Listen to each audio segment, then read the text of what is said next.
I'm Jim. I own a boat. On the boat is a 2011. It's a 60 horse EFI series.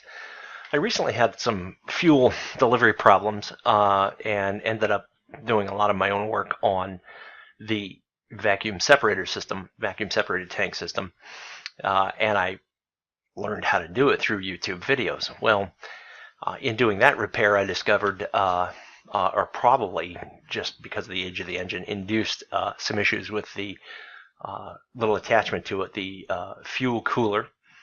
And as I looked at as I looked through YouTube and some of the forums, I really couldn't find a lot of information on how to, on how I might rebuild that thing or repair it. Turns out, one little sniglet in a forum got me there. And since there were no videos, I decided to document what I was doing. So that's what this video is about. Please, I hope it helps you. And if so, awesome. Thanks. Here's the cooler. I've got the screws out of it right now. I took it off the engine. It was leaking from just under that lip right there, right about there. It was leaking, and spraying fuel in a nice flat spray pattern all over the starter motor and a few other things. It didn't look like there was anything down on the bottom side here, but I'm going to take it apart anyway. So here's the top of the fuel cooler. Now I've taken the gaskets off already, but here they are, and this was one of them. You can see how that was. In fact, this was the one that was in the area of the leak itself. Let's see if we can get that closer. Nope, no focus there. Anyway, here's one that was clearly in a little better shape, but still. Notice there's some. I found this in a lot of the fuel system, that calcification in there, or that whatever that is. Anyway, I'm going to replace the parts with some O-rings. I'm going to go down to the auto parts store and find some O-rings. Okay, here's the bottom of the cooler. Took the screws out. Lift this off. This is what the other side looks like with the gaskets on it, and you can see they're all pretty mashed down right now, pretty flat. There's the cooler itself. I am going to, before I put this back together, I'm going to give this thing a good spraying down and cleaning out with some gunk. Here I am back to working on the fuel cooler, and look what I found.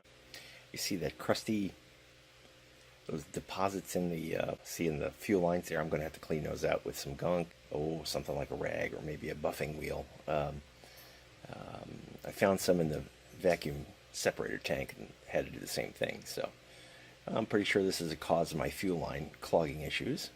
Okay, so we have these O-rings. Got them at Lowe's.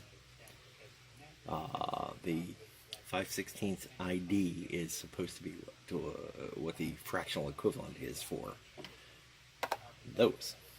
Let's see. Okay, so these are the O-rings that are the closest match to the originals over here. You see they fit on there nicely. And put it all back together. Okay, so the pump is reinstalled, or the cooler is reinstalled. I don't see any leaks. I don't see any dripping. This might be a good thing. I'll take it for a road test here shortly, then I'll let it run a few more minutes. Okay, here we go. Test run after all the work on the engine. I'll give it a run, see how it runs at top end, and then go from there. Probably putter around until it gets dark. Anyway, I gotta wait till I clear the buoy here before I can give it any go. So I'm in the no wake zone in the marina, but that's okay. We're all right with that. All right, we're about to clear the buoy. We'll go up.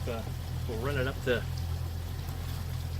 We'll just go straight to wide open throttle, I think, just to see how she does. Probably go up to the cove for a minute, turn around, come back down, maybe head over by the seaplanes. Stand by, you can go with me. There we go.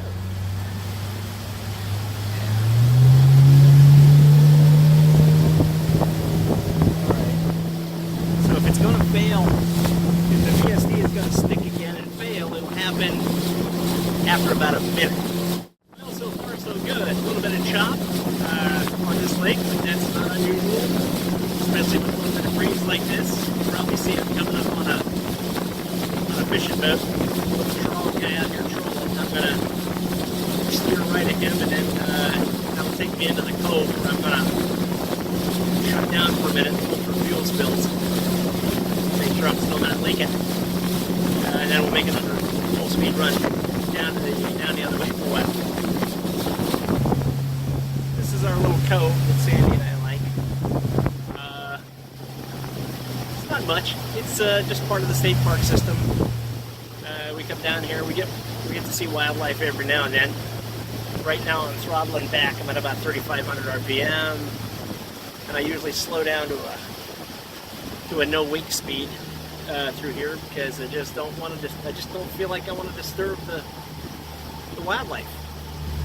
So stand by for a minute while I check I shut her down and check the discharge. Well, so far so good. No leaking. Yeah, no leaky, and no odd odors, no weird,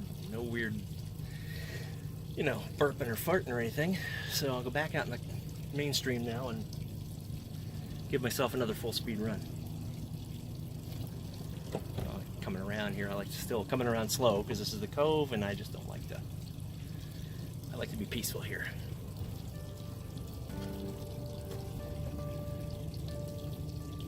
Give it a little more throttle though, because yeah. All right, here we go.